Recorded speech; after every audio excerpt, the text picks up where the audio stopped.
Senator, Virginia, senior Democrat Mark Warner. Senator, good to have you with us, sir.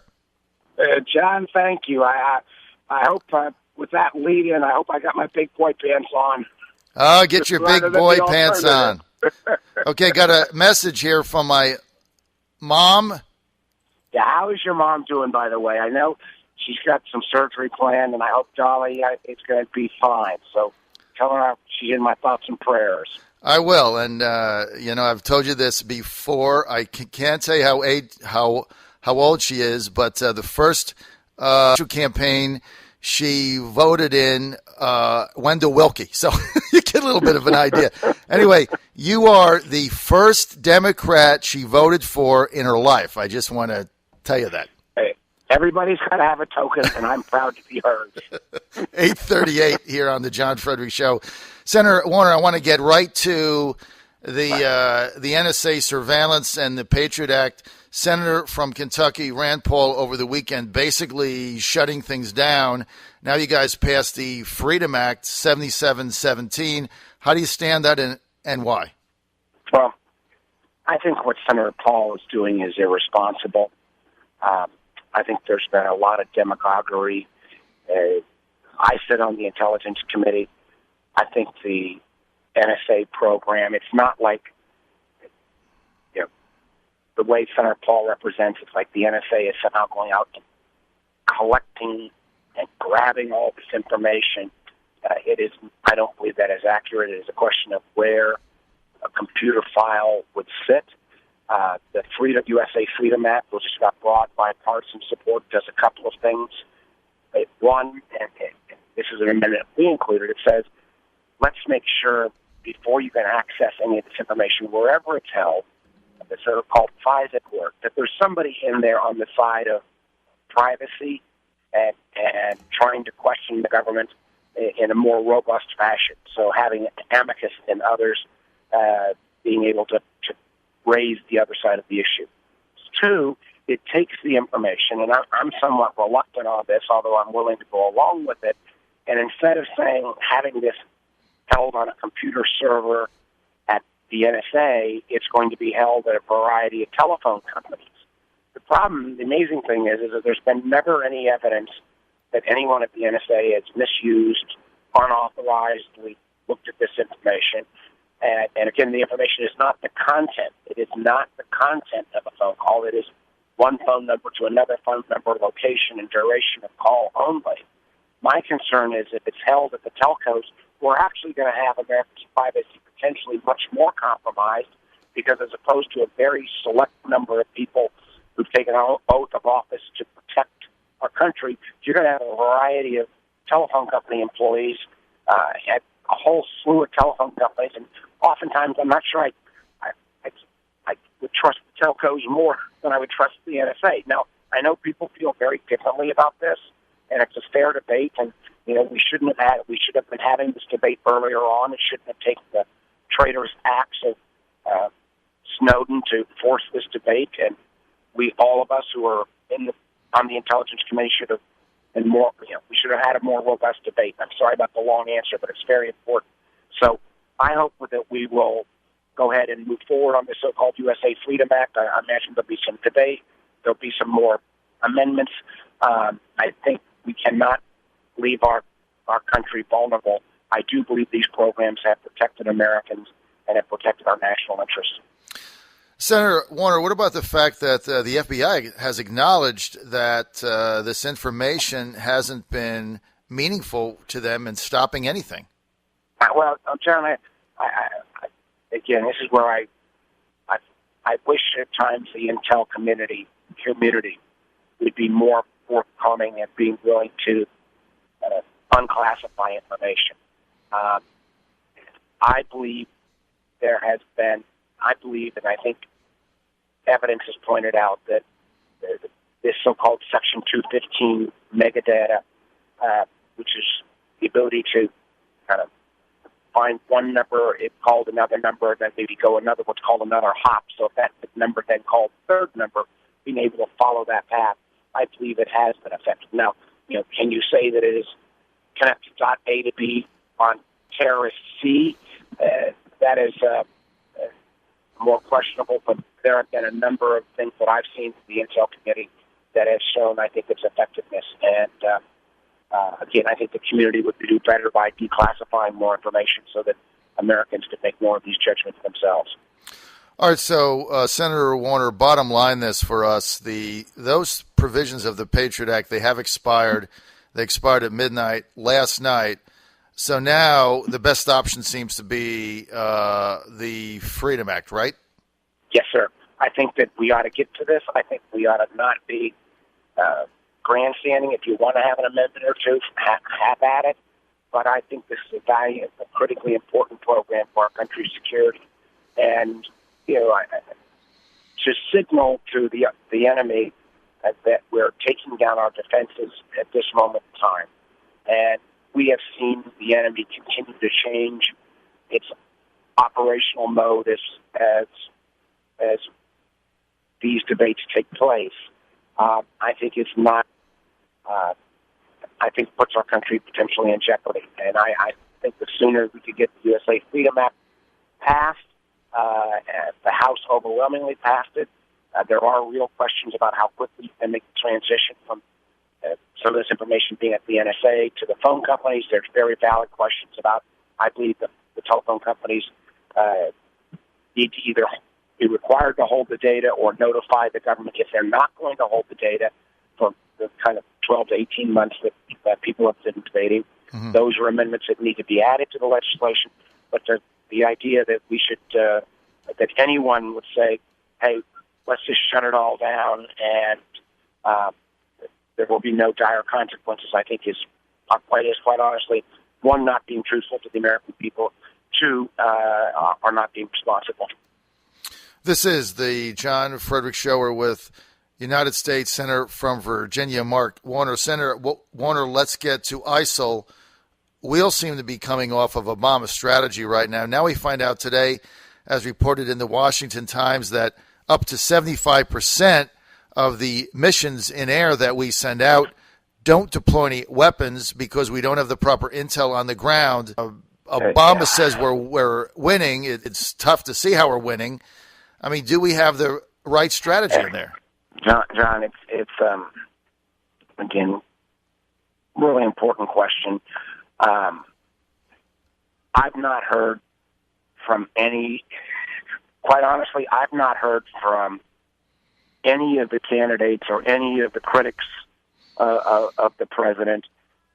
There's lots to be, and I would criticize the president as well, way back to his drawing red lines in Syria with Assad and then not following through.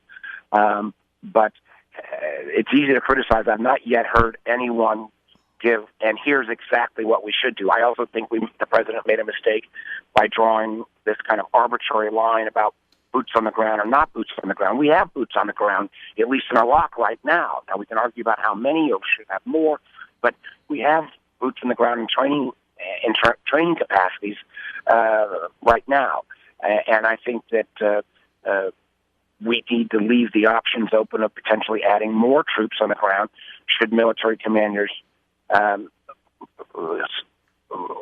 suggest that and request that. I also think what was I give Ash Carter, who I don't know, John, what your view is of the new Secretary of Defense, a heck of a lot of credit, because I think he said something the other day that might not be politically correct, but sure as heck is true. All the training and support in the world that we can give to the Iraqi army, if they don't have a will to fight, to defend their own country, then this is no strategy is going to correct that problem. And yes, we need more training, but we also need a will to fight. And quite honestly, many of our Arab allies in the region, they need to shoulder a fair amount of this responsibility as well. We still fly the vast majority of these missions. I'd like to see more of our Arab allies more engaged. Now, in terms of intel spotting, so that we can make sure that we are hitting targets that are appropriate, some of that may be done by you're right, having folks on the ground who can better spot these targets. But we also have an awful lot of capabilities, satellite and otherwise, to identify some of these targets.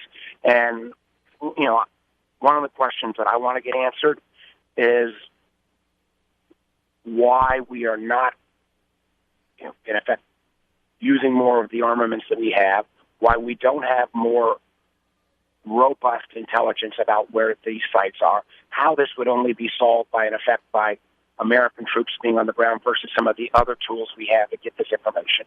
I think it's a very valid question that's been asked, and I, for one, don't feel like I've been given a straight answer. Well, let's get back to what you said about the Iraqi army for a minute. I mean, how many times are we going to stand idly by? Time after time after time, they've not proved to be worthy. At the first sign of trouble, it starts with their officers. The officers run away, and then they run away, and they leave our equipment behind, and it keeps happening over and over. It's almost like the old Peanuts cartoon where Charlie Brown tries to kick the football that doesn't ever work. When do you just say this strategy is just not going to work?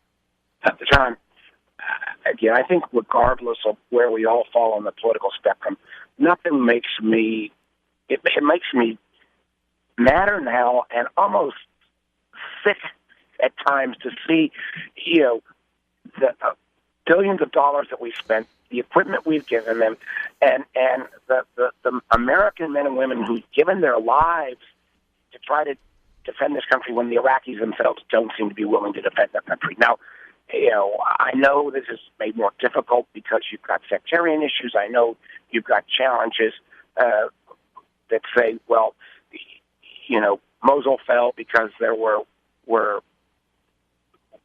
the Shias really going to fight for the Sunni areas.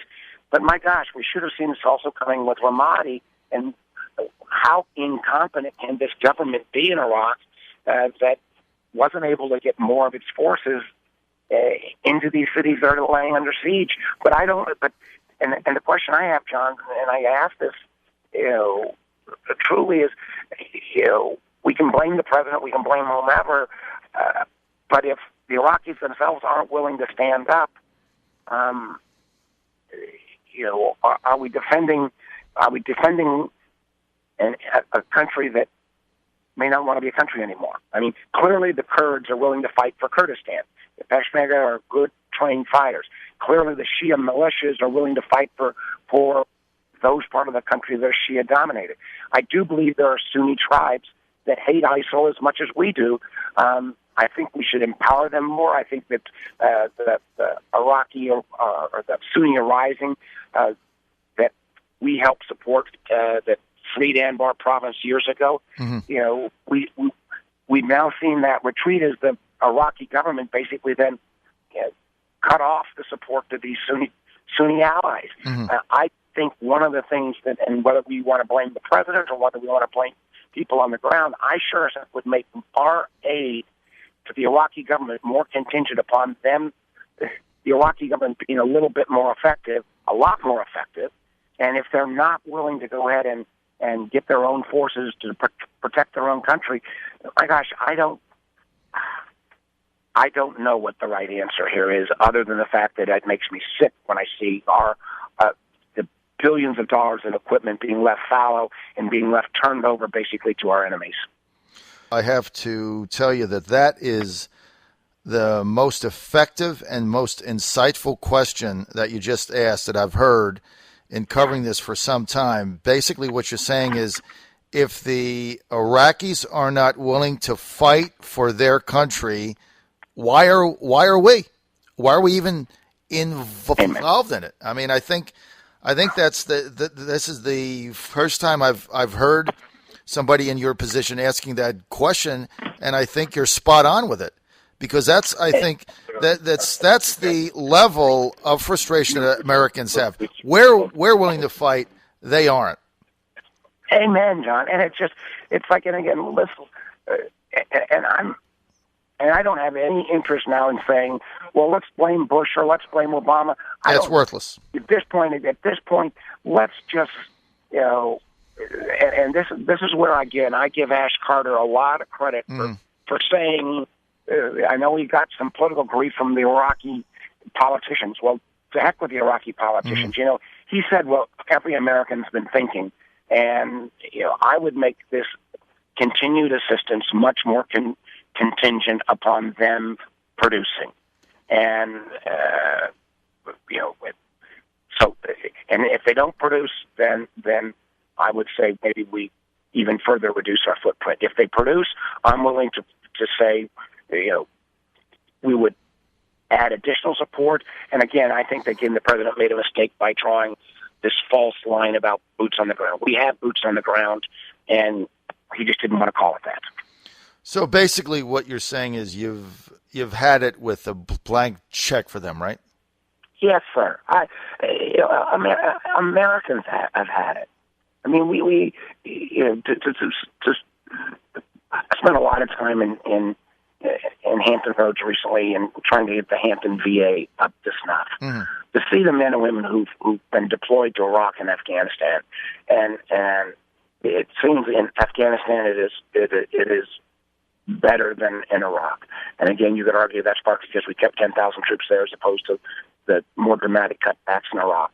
But to see the kind of sacrifices that Americans have made, to see some of the men and women who are going to carry the scars of those deployments for the rest of their life, and to not see an Iraqi regime that's worthy of the sacrifices those men and women have made, just makes me madder than hell, and it's heartbreaking. Senators Lindsey Graham, who might get into the GOP presidential race, and your colleague John McCain from Arizona, both of them have said, look, we need to deploy 10,000 troops there. What do you make of that? How do you stand on that? Well, John, what I would leave that option open if you see the Iraqis themselves step up. But simply moving from the 3,000 roughly that we have now to 10,000 and interspersing them without some really definable, clear metrics of the Iraqis themselves then being willing to step up. I'm not sure, going from 3,000 to 10,000 is going to fix anything unless you've also got the will within the Iraqi government to pull their own weight. Well, Senator, that's going to be the final word. I want to thank, as always, Senator Mark Warner for being with us and sharing his insight. And now I'm convinced after this to go forward with my draft Mark Warner for president campaign. John, you're kind, but I tell you this much: we're in a very dangerous world, and we need a few more straight talkers on both sides of the political aisle. And the last point I want to add, though, is you tell your mom, hey, for me, and I'll be keeping her in my thoughts and prayers as she goes into that surgery. Okay, Senator, thank you so much. Senator Mark Warner, the new chairman of the Straight Talk Express in Virginia.